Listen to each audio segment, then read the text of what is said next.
Hi guys, ഞാൻ ഇന്ന് കാണിക്കാൻ പോകുന്നത് ഷിസു ഇച്ചിഗോന്റെ കഥയാണ് ഗൈസ്. ഷിസു ഇച്ചിഗോ എന്ന് പറഞ്ഞാൽ വലിയ പവർഫുൾ ഇച്ചിഗായിട്ടുള്ള ഷിസു ദി ടെലിപ്പോർട്ടർ എന്ന് പറയുന്ന ഷിസു ഇച്ചിഗോയുടെ കഥയാണ് ഗൈസ് നമ്മളിന്ന് കാണാൻ പോകുന്നത്. ഷിസു ഇച്ചിഗോ എന്ന് പറഞ്ഞ വലിയൊരു ഷിനോബി ആയിട്ടുള്ള നമ്മുടെ ഷിസു ദി ടെലിപ്പോർട്ടർ എന്ന് പറഞ്ഞ നമ്മുടെ ഷിസു ഇച്ചിഗോന്റെ കഥയാണ് ഗൈസ് നമ്മളിന്ന് കാണാൻ പോകുന്നത്. ഷിസു ഇച്ചിഗോ ഭയങ്കര പവർഫുൾ ആയിട്ടുള്ള ഒരു ആളായിരുന്നു. ഷിസു ഇച്ചിഗോ ഏകദേശം കൊച്ചുനാളിൽ തന്നെ അവന്റെ ഷെറിങ്ങൻ അവേക്കനാവുകയാണ് ഗൈസ്. അതാ വെച്ചാൽ നമ്മുടെ ഇറ്റാച്ചിക്ക് 14-ലൊക്കെയാണ് അവേക്കനാകുന്നത്. പക്ഷെ നമ്മുടെ ഷിസുയ്ക്ക് 14 നേരത്തെ അല്ല. ഇവിടെ അങ്ങനെ ഇച്ചിഗോക്കളെ അവേക്കനായ ആരുമില്ല. അങ്ങനെ പവർഫുൾ ആയിട്ടാണ് നമ്മുടെ ഷിസു ഇച്ചിഗോയുടെ പവർ ഇരിക്കുന്നത്. ഇത് ബിഗ്ഗസ്റ്റ് സുസാനോ അവനാണ് എടുത്തിരുന്നത്. ഭയങ്കര വലിയ സുസാനൊക്കെ എടുക്കുകയാണ്. അവന്റെ ഡാൻസോ എടുക്കുകയാണ്.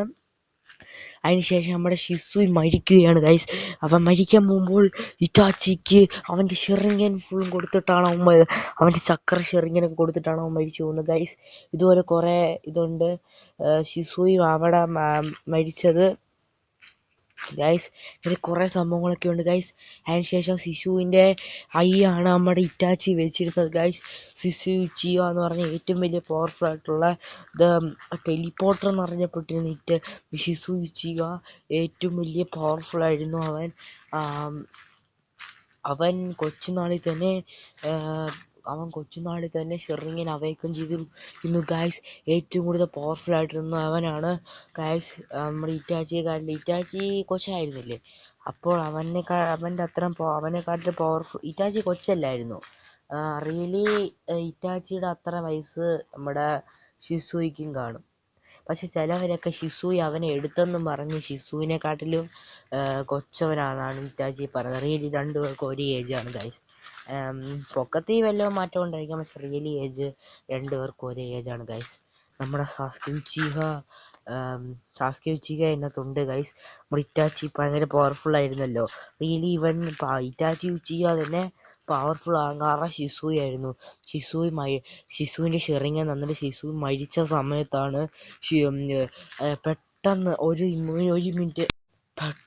മിനിറ്റിനുള്ളിൽ അവൻ്റെ ഷിസുവിൻ്റെ ഷെറിങ്ങൻ അവേക്കനായി. പെട്ടെന്ന് അവനങ്ങ് ബാറ്റ്മാനെ പോലെ ഒന്നിൻ്റെ മണ്ടയിൽ പോയി നിൽക്കുന്നു ഗൈസ്.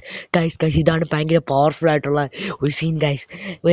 അതിൻ്റെ മണ്ടയ്ക്ക് പോയി അവൻ നിൽക്കുന്നു ഗൈസ്, ബാറ്റ്മാനെ പോലെ. ഇതാണ് ഷിസു ഇച്ചിഗോന്റെ ഷെറിങ്ങൻ അവൻ അവേക്കനായ സമയമായിരുന്നത്. ആ സമയമായിരുന്നു അവൻ അങ്ങനെ നിന്നിരുന്നത്. അങ്ങനെ ഷിസു ഇച്ചിഗോയുടെ ടെലിപ്പോർട്ടറിൻ്റെ പവർ ഭയങ്കര ഇതാണ്. ഡാൻസ് ഒത്തിരി കൊള്ളാത്തവനായതുകൊണ്ടാണ് ഷിസുവിൻ്റെ ഷെറിങ്ങൻ എടുത്തിരുന്നത്. അത് കാരണം ഡാൻസോനെ ആരും സ്നേഹിച്ചിട്ടില്ലായിരുന്നു. അവൻ കൊള്ളാത്തവനായിരുന്നു ഗൈസ്.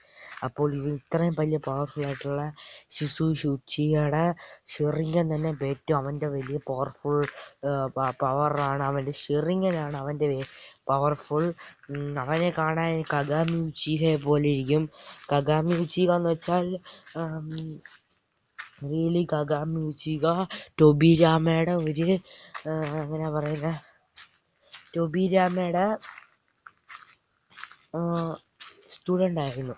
പക്ഷേ ടൊബിരാമയുടെ മോനെ, അത് ജിറായെ പഠിപ്പിച്ച ടൊബിരാമയുടെ സ്റ്റുഡൻ്റ് ആയിരുന്നു സെൻസൈ. ടൊബിരാമയുടെ മോൻ്റെ ജിറായയുടെ ഇത്രയും പവർഫുൾ ആയിട്ടുള്ള നമ്മുടെ ഷിസുവിനെ കണ്ട് നമ്മുടെ ഹിറൂസൻ നോക്കിയിട്ട് പറയുകയാണ്. സത്യത്തിൽ പറഞ്ഞാൽ ഹിറൂസൻ്റെ കൂടെയാണ് കഗാമി ഇരുന്നിരുന്നത്. അപ്പോൾ ഹിറൂസൻ പറയുകയാണ്, നിന്നെ കാണാൻ കഗാമി ഉച്ചിഗയുടെ അതേപോലെ ഇരിപ്പുണ്ടെന്ന്.